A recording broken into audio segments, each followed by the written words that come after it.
Hey, how are we all? Just thought I'd give you a brief update on how things are going with the scenery. I'm going to obviously change this here in the corner and try and incorporate the mountain coming back towards that cabin there. But that's how it is at the moment. I've been basically busier down that end of the layout. Slow work waiting for everything to dry. But it's starting to come along. It's a little convincing scene now. Trying to emulate anyway. A bit far to go yet. Those rocks are a bit too clean there at the back. So I'll stick a bit of greenery up there. Not too much. Just enough to break it up. And just continue washing those rocks now that they've settled. The glue's set. They're hard as can be.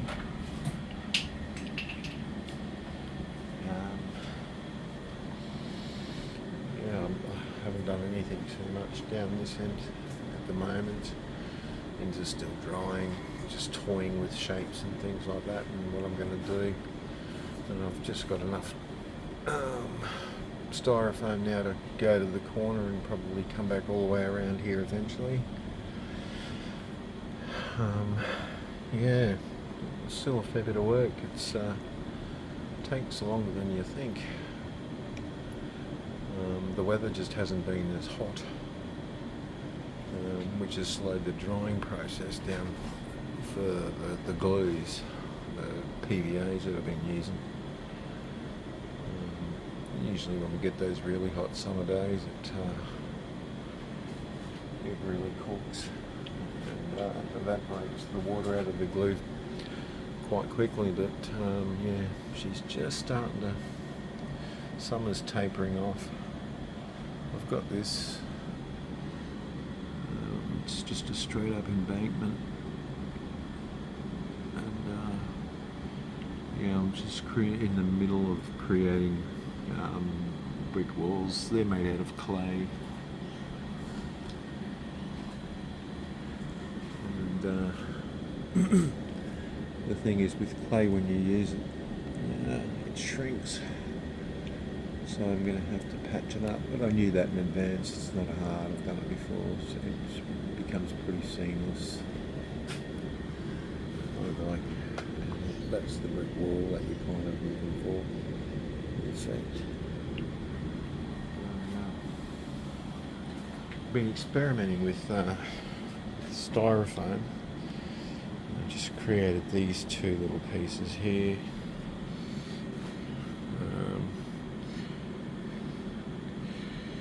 They look alright once I dust them and knock the colour out a bit. Put a few weathering powders on there. But the thing with this stuff is it's just not solid enough. It might do in a very small scene, but just I don't think it'll survive the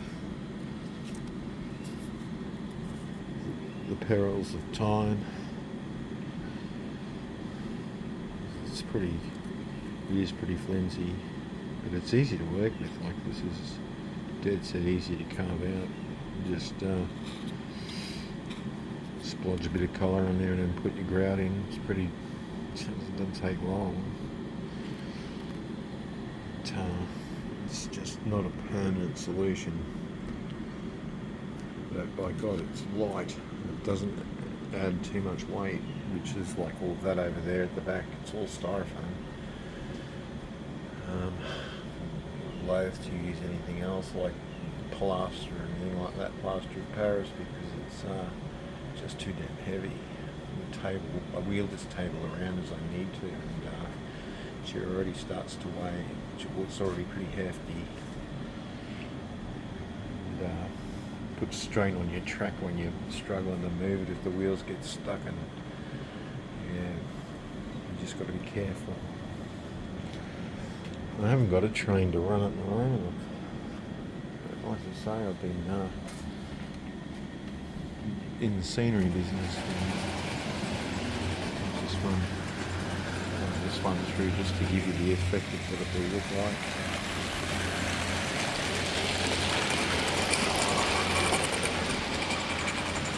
A bit more interesting than just looking at a piece of wood in the background.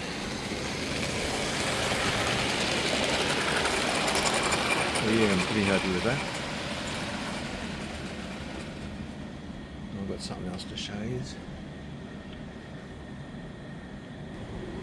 Okay, just purchased these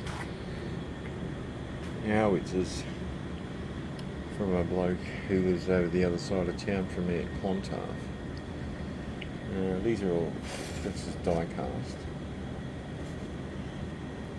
See if we can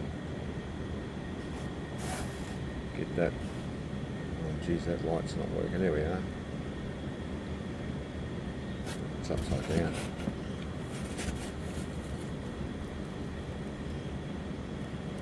So that says Jeep, Lone Star,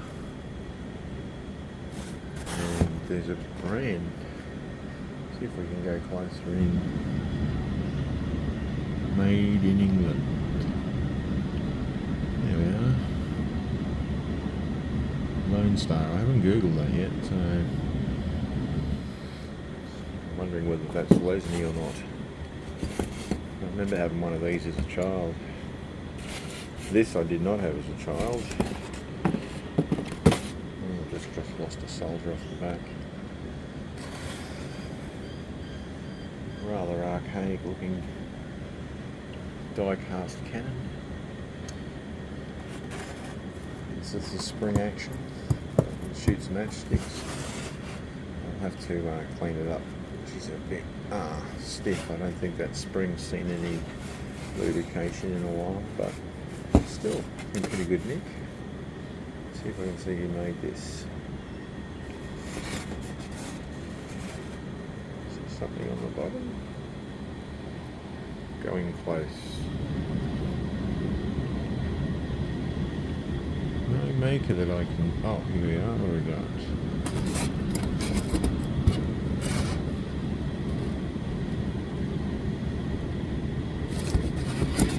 I did have it the right way around. Looks like it just says toy. Something I can't read. Damn shadow. Let's see if we can't get a better shot. God knows where this was made then. But still, it's made out of die cast. I've never seen one of those before. And then there's this one.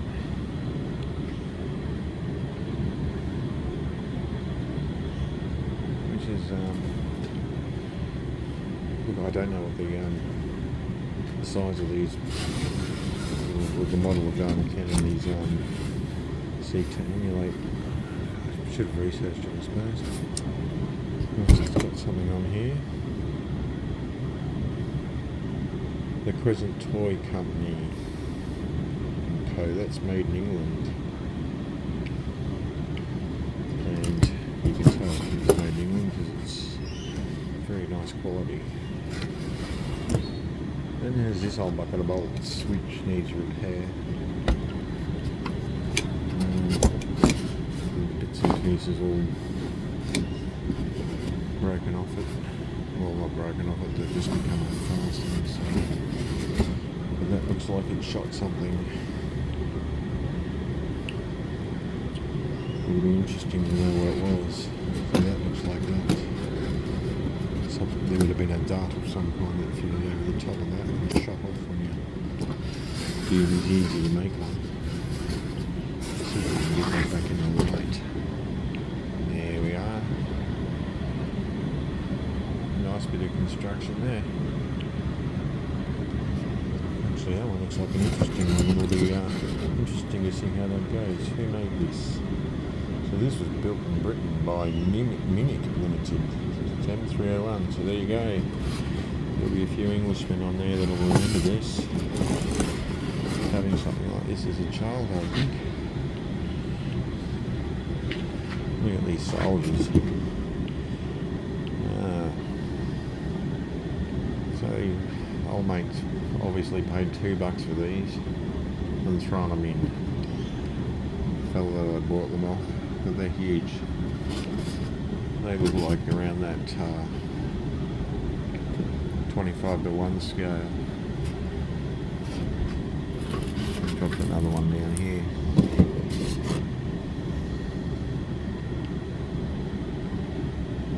See if I can move that price tag and see who made these.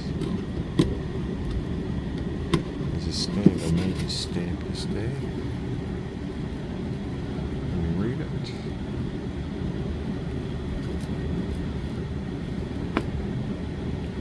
Oh, it's going to take better eyes than mine to make out what that is.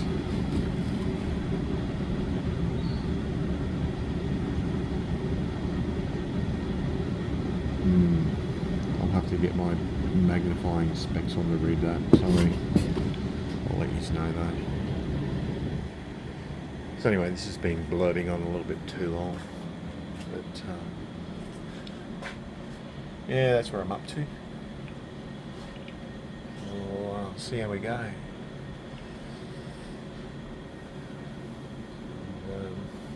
Hopefully we'll get a bit more work done on that over there, make it look a bit prettier. It's just the undercoat on there at the moment. It's letting it dry completely.